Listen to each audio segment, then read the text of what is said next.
সীমাস kitchen and লাইফস্টাইলে আপনাদের সকলকে স্বাগত। বেশ কিছুদিন হলো আমি ভিডিও দিতে পারিনি, আমার গলার অবস্থা খুব খারাপ ছিল।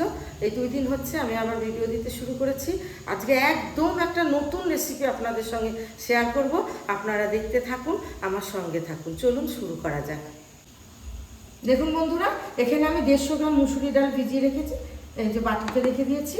আর এখানে আমি 150 গ্রাম চিংড়ি মাছ নুন, হলুদ আর সামান্য লেবুর রস দিয়ে ম্যারিনেট করে রেখেছি।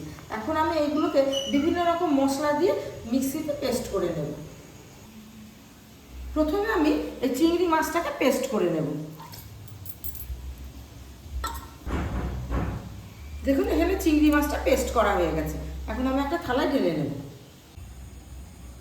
চিংড়ি মাছ পেস্ট করা হয়ে গেছে, এবার আমি এই মুসুরি ডালটা পেস্ট করে নেব।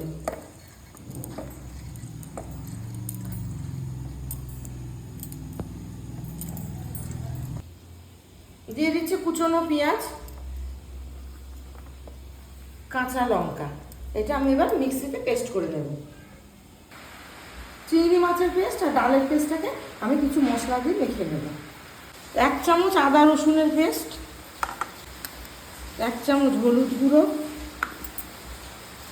1 চামচ ধনে গুঁড়ো আর স্বাদ মতো লবণ। এটাকে আমি ভালোভাবে মেখে নেব। মশলাগুলো ডাল আর চিংড়ি পেস্টের সঙ্গে খুব ভালোভাবে মেশানো হয়ে গেছে। এবার আমি এটাকে 10 মিনিট রেস্টে রাখবো। চিংড়ি আর ডালের পেস্টটা 10 মিনিট রেস্টে রাখার পর এই যে তেল গরম হয়ে গেছে, আমি হাই ফ্লেমে তেলটা গরম করে নিচ্ছি। এবার মিডিয়াম ফ্লেমে আমি বড়াগুলোকে ভেজে নেব।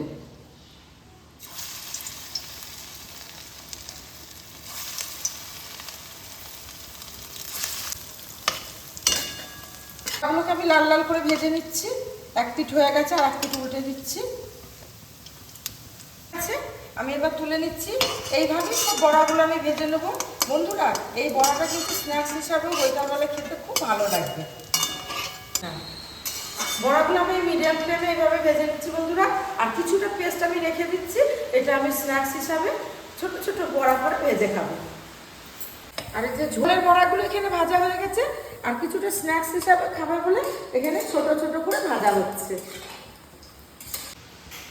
চিংড়ি ডালের বড়া রেসিপিটা তৈরি করার জন্য আমি কিছু ফোড়নের জিনিস নিয়েছি। এখানে 1/2 চামচ জিরে, 4টে লবঙ্গ, 2টো শুকনো লঙ্কা, এলাচ 4টে, দারচিনি দানা 2টো আর 2টো তেজপাতা। এটা আমি এই বড়া ভাজার তেলে ফোড়ন দিয়ে নিচ্ছি।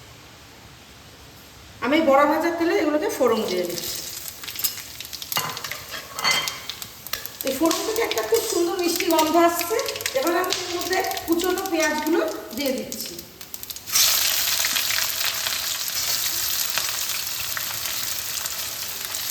পেঁয়াজটাকে আমি লাল লাল করে ভেজে নেব। তাহলে বাবা, এটা স্ন্যাক্সটা খেয়ে বল কেমন লাগছে। খাওয়ার জন্য আমি ওদিকে গ্রেভিটা তৈরি করছি, ঝোলের বড়াটা করবো বলে। গরম ভাতের সঙ্গে খাবি। কিসের টেস্ট আসছিস এর মধ্যে?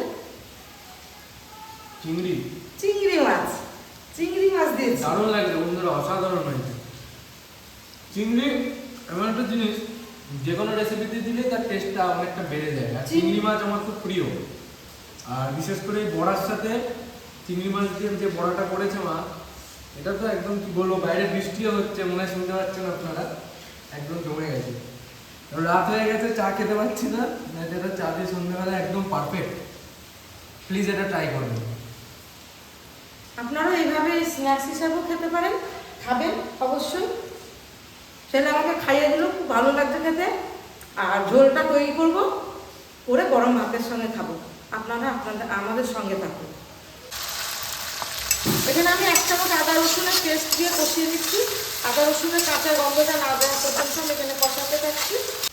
আদা রসুনের কাঁচা গন্ধটা চলে গেছে। এর মধ্যে আমি এখন কিছু শুকনো মশলা অ্যাড করবো। 1 চামচ ধনে গুঁড়ো, 1/2 চামচ জিরে গুঁড়ো, হলুদ 1 চামচ, স্বাদ মতো লবণ আর কিছুটা চেরা কাঁচা লঙ্কা। আর সামান্য জল দিয়ে আমি এটাকে কষিয়ে নেব। মশলাটাকে ভালোভাবে কষিয়ে নেব। মশলাটা খুব ভালোভাবে কষানো হয়ে গেছে, দেখুন বন্ধুরা তেল ছেড়ে গেছে। এবার এখানে আমি 2টো টমেটো পেস্ট করে রেখেছি, এর মধ্যে দিয়ে দিচ্ছি। টমেটোর কাঁচা গন্ধটা না যাওয়া পর্যন্ত আমি কষাতে থাকবো। মশলাটা খুব ভালোভাবে কষানো হয়ে গেছে, আমি এখানে মিক্সি ধোয়া জলটা দিয়ে দিচ্ছি, আর সামান্য জল দিয়ে দিচ্ছি বড়াগুলো যাতে জলের মধ্যে ডুবে থাকে। এই জলটা ফুটে গেলে আমি ভাজা বড়াগুলো এর মধ্যে দিয়ে দেবো। দেখুন বন্ধুরা এখানে গ্রেভিটা ফুটে গেছে। বড়া দেওয়ার পর তো চিনি দিলে পরে আমি নাড়তে পারবো না, তাই আমি এখানে 1 চামচ চিনি দিয়ে দিচ্ছি।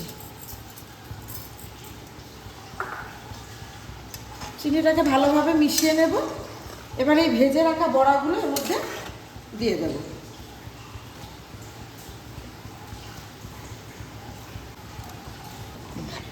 ভালোভাবে মেশানো হয়ে গেছে গ্রেভির সঙ্গে বড়াগুলো। এবার ঢাকনা চাপা দিয়ে আমি 5 মিনিট কুক করে নেব। 5 মিনিট হয়ে গেছে, দেখুন বন্ধুরা কত সুন্দর লাগছে। ডাল চিংড়ি বড়ার রেসিপিটা একদম রেডি। এবার আমি নামাবার আগে একটু ঘি দিয়ে দেব, 1 চামচ মতো ঘি আর শাহি গরম মশলা। দারুণ খেতে লাগবে। বাড়িতে একবার কিন্তু এইভাবে রান্না করে খেয়ে দেখবেন বন্ধুরা। আমি রান্না করছি বলে বলছি না যে খুব ভালো রেসিপিটা হচ্ছে। আপনারা নিজেরা খেয়ে কমেন্টে আমাকে জানাবেন, ভালো লাগলে চ্যানেলটিকে সাবস্ক্রাইব করবেন। আপনারা সুস্থ থাকুন, ভালো থাকুন, আবার দেখা হবে পরের ভিডিও।